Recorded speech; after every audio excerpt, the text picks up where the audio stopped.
এটা বর্ধমান পার্কাস রোডের এবছরের পুজোর প্যান্ডেল। এগুলো মাশরুম বানিয়েছে শোলা দিয়ে, বেশ ভালো বানিয়েছে প্যান্ডেলটা। মেনলি বাঁশ দিয়ে কাজ করেছে। অনেক ধরনের ঝুড়ি দেখলাম, ঝুড়ির মধ্যে বেশ ভালো আলপনা এঁকেছে। পাটের কাজও দেখলাম, ভেতরে অনেক কিছু দিয়ে করেছে। বেশ ভালো লাগছে প্যান্ডেলটা দেখতে।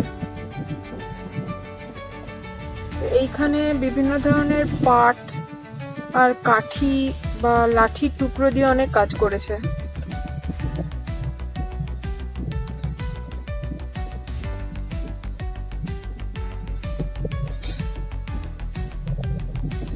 এটা প্যান্ডেলের ভেতরটাও বেশ ভালো।